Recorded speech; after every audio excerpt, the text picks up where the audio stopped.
guys, welcome to my newest video for today. For today's video I'm going to be filming an installment of Tracy Talks TV. This is the 7th installment in this series, and it's been a few months since I last did one of these videos, and I've watched quite a few TV shows in that time, so I'm just going to get straight into it. And starting off with the TV shows that I watched out of my own collection, the first show that I finished was Numbers Season 3, so I'm now actually up to new to me episodes with this show because I had initially started watching Season 3 on US Netflix, and then I lost access to US Netflix, so I couldn't finish this season, but I finally watched the rest of the episodes, and I have to say I wasn't expecting the finale for this season because I was watching it and then it sort of had there was a twist at the end of the episode, and I was like, okay, I would not have seen that coming, and yeah, so that kind of did actually surprise me a bit, because I haven't actually really heard any spoilers for this show, because even though it's been a few years since this show was on the air, but I still love Numbers, and yeah, I'm looking forward to actually delving into episodes I haven't seen. So starting from like Season 4 like onwards, I haven't seen any of those episodes, so yeah, I'm looking forward to continue on with the show. So I finished Numbers Season 3 and then I finally watched Victoria Series 2. If you've been following my channel for a while, you'll probably know that I'm a big fan of period dramas, particularly those that relate to the royal family, and the Victorian era is one of my favourite historical periods, so this show had a lot going for it, and especially because it's starring Jenna Coleman, who I was actually a fan of from her Doctor Who days. But yeah, overall I did still like this, I liked this show. I thought it was quite interesting that Victoria is now sort of becoming more involved politically, because in Series 1 it was more about her finding her footing as a young queen and trying to fight off those who were after her power. And yeah, I thought this season it's sort of interesting, the more the political aspects of it. And I have actually since watched the Christmas special that came out last year, so I am caught up on this show. So hopefully, I believe Series 3 is starting in January, but I'm not 100% sure on that, but hopefully I'll be continuing watching the show, because I do actually quite enjoy it. So yeah, so that's Victoria Series 2. And then the next few shows that I have out of my collection are ones that I've actually rewatched, because I want to try and get caught back up on these shows, because I fell quite a bit behind on them, and these were some of my favourite shows that I was watching week to week. And yeah, when I hit my TV slump of 2016, 2017, a lot of my shows I ended up dropping, and now I sort of want to try and work my way towards catching up on them. And the first of those is Elementary. This is Season 1. I'd forgotten just how much I loved this show. Actually love this show, because obviously this is the American take of Sherlock Holmes, and yeah, it's sort of and also with a female Watson. But I really do like this show. I love Sherlock and Jane's chemistry, and seeing them working together, and sort of yeah, I just really like their partnership in this, and yeah, and their take on the cases, and as they're each going through their own personal issues. And yeah, I also really like their friendship in this as well. And yeah, it was really nice sort of revisiting the show, because I'd forgotten just how much I did really like it. And in many ways I actually prefer Elementary to the BBC Sherlock, which might be controversial, but I do yeah, I really liked revisiting this season, so I'm looking forward to eventually catching up on the show. So yeah, so that's Elementary Season 1. And then another show that I've sort of been like doing a rewatch of this past year, and that is Agents of S.H.I.E.L.D. I know this show has been renewed for season 6 and season 7, so I'm hoping to get caught up in time for season 6, which I'm not entirely sure when that's airing, but I think it's in the summer, so it's basically winter for me. But yeah, so it's sort of it's just been a lot of fun sort of revisiting this show and sort of seeing where everyone started out. And yeah, and I actually quite liked season 3, so it's sort of when like we sort of delved more into the Inhumans and sort of people starting to develop powers, like just sort of how that was coping. And yeah, it was just sort of I thought it was an interesting sort of like to see them like take on the powers aspect of it, and also like with what Gemma went through when she got sucked through to the can't remember the actual name of the planet she got. I don't know if it was ever named, but the planet she got sucked through to at the end of season 2, and sort of dealing with the fallout from that. And yeah, and also obviously the relationship between Fitz and Simmons continues to grow in this. And yeah, I just really enjoyed making my way through this. And once I get to season 4, because I fell behind halfway through season 4, so I think I got up to about episode 12. So once I get past that point, I'll be up to new episodes. So yeah, so I'm looking forward to seeing where the show goes. So once I venture into the new to me episode territory. But yeah, so that was Agents of S.H.I.E.L.D. season 3. And then sort of finishing off the shows that I watched out of my own collection, and again, as I said, with the rewatch, I started a rewatch of Game of Thrones. So I rewatched season 1 and season 2, and I've forgotten just how much I loved this show. It's been a while since I've been in this world, and basically, because what happened was, I was caught up on Game of Thrones, and season 7 came out, and I watched the first episode, and for some reason I never picked it up. So my goal is to rewatch seasons 1 to 6, watch season 7, and then I'm caught up for the final season. So, but yeah, this show is just, I don't think I can, obviously people know about the show, so I probably all aware of just you know, how much gets spoken about it, how much praise this show gets.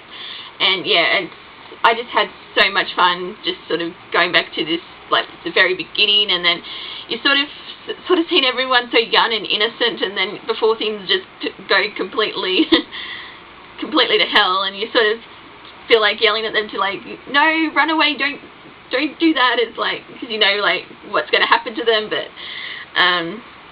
yeah, I loved revisiting these first 2 seasons. And because random fact, I actually have attempted to rewatch the show before, but I find getting through Joffrey stuff is so painful, and obviously it's not an issue come season 4. But yeah, basically I'm just like, oh, I don't want to sit through all the Joffrey stuff again. But then I'm like, well, now I just sort of want to get to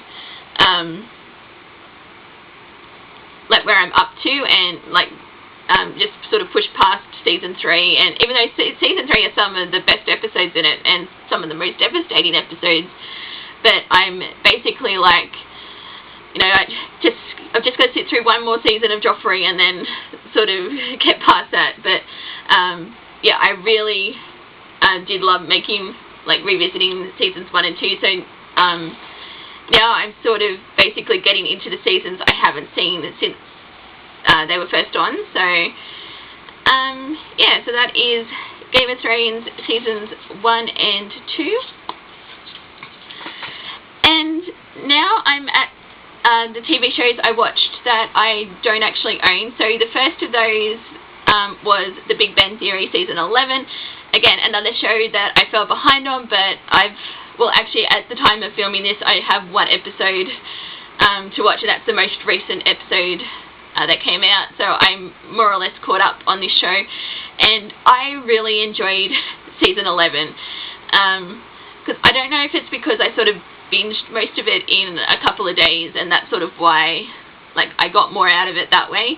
But I just really enjoyed it, and I know a lot of people have sort of gone off Big Bang Theory, like, in the past few years, but I actually thought season 11 was really good, and I also loved the finale, the Shamey wedding, Mark Hamill guest starring. It was, honestly, I think it would be probably one of my, like, favourite Big Bang Theory episodes. I just loved everything about that.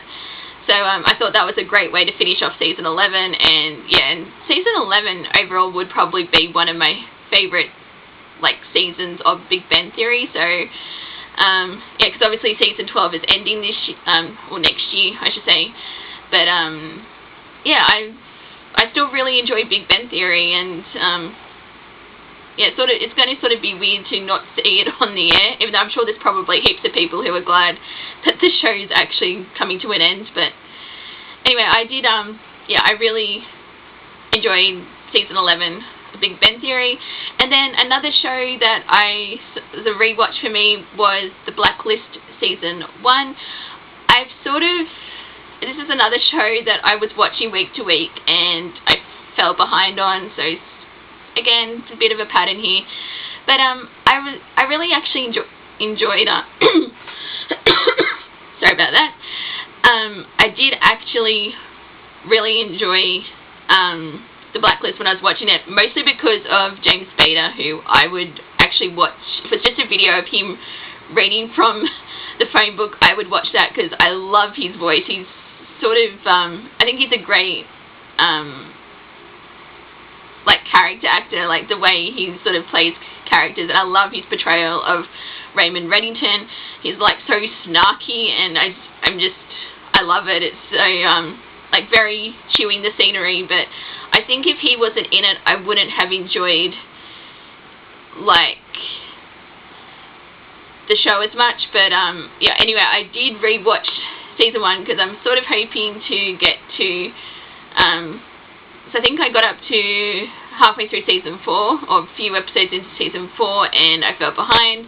So I think I'm about a season and a bit behind on The Blacklist, but hopefully at some point I can rewatch it and eventually get caught up. So yeah, I finished The Blacklist at season 1, and then another show I've sort of been slowly catching up on, but it's one that I'm not sure if I'm going to be continuing, if I'm being perfectly honest, and that is Supergirl season 3. I finished season 3, and I haven't, with the exception of the crossover episode, I have not watched any of season 4. I wasn't that big of a fan of season 3, to be honest, and one of my favourite characters ended up leaving, and I don't know, I just didn't sort of like the direction the show went in, I guess, and it's, out of the superhero shows that I watch, it's my least favourite, and it's sort of sad because I loved season 1, but I thought like season 2 was okay, and then yeah, season 3 I just thought was sort of meh. I may catch up on season 4, but it's not a high priority for me right now, so yeah, one of these I may sort of just go back and catch up on the season 4 episodes, but yeah, to be honest, I don't see myself watching that show week to week anymore, so, but yeah, so that kind of sucks because I was enjoying Supergirl, but yes, didn't really enjoy season 3, so that was season 3 of Supergirl. And then another show I sort of watched and I'm not 100% sure I'm going to stick with, and that is SEAL Team. I wanted to watch this because of David Boreanaz, who I do quite like as an actor, but I don't know, SEAL Team was okay. I think I preferred the first half of the show when it was dealing more with the family aspects of it and their dramas, like with you know, having relatives serving in the military, then the Mission Lawn arc that was at the end of the season when they went to Afghanistan.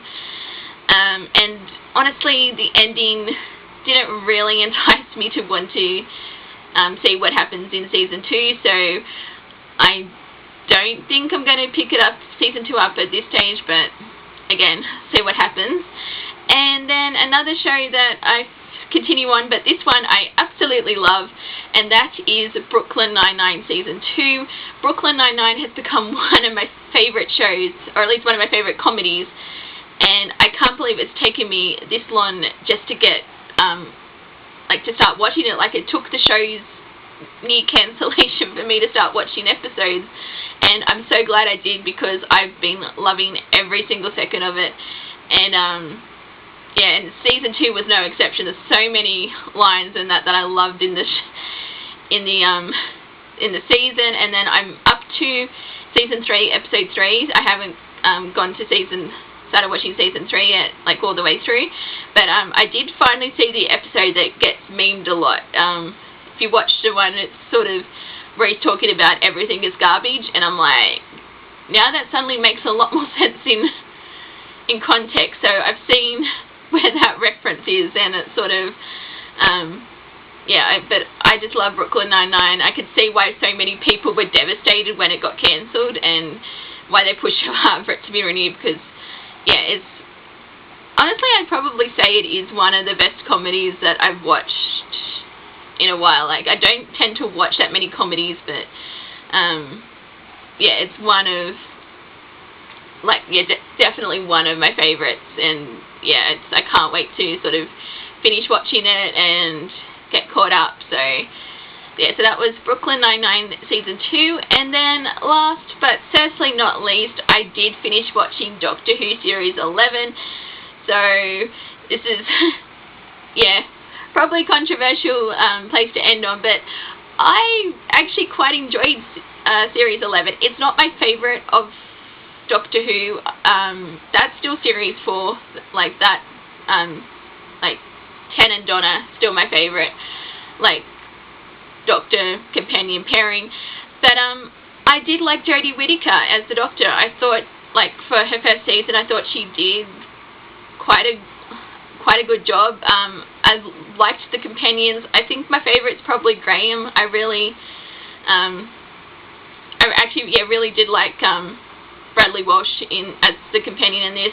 He's my favourite out of them. I liked his, like, journey throughout the season, and I also really liked sort of the historical takes on it. So it was almost like going back to you know, the first Doctor era, where they just did pure historicals, and the Doctor and his companions just ended up getting caught up in the events of the time. Like, there's no sci-fi element, and I actually almost wish could have gone back to that point, and like, if there was, like, maybe in the future we'll sort of see it where there's like historical episodes but there's no actual sci-fi. I would think that would be quite interesting to sort of see them, like, sort of have a take on that. But no, I did like, overall enjoy how series 11 went. The historicals were probably my favourite, like, episodes, but even though again, controversial opinion, my favourite episode was episode 5, the Sonara experiment. I'm not entirely sure what episode 5 was called, but the one that was on the space station, and they're all trying to fight, stop this creature from destroying the life support. That had, like, pretty much every single one of my favourite sci-fi tropes, and I was there for that episode, which, yeah, a lot of people hated that episode, but that was one of my favourites. So, but mostly because, yeah, it had everything that I loved in a sci-fi, like, episode. So yeah, so that was sort of basically brief thoughts on Doctor Who series 11, and I'm sort of sad that after the New Year special we're not getting series 12 till 2020, so got to wait like a whole year. But well, at least we're still getting more Doctor Who, so I suppose that's something, but I would have rather the new series be sooner. But yeah, I think that's basically everything that I wanted to talk about like TV show wise that I've been watching these past few months. So I'm just going to stop it here, and thank you guys for watching, and until my next video, I will see you guys next time. Bye!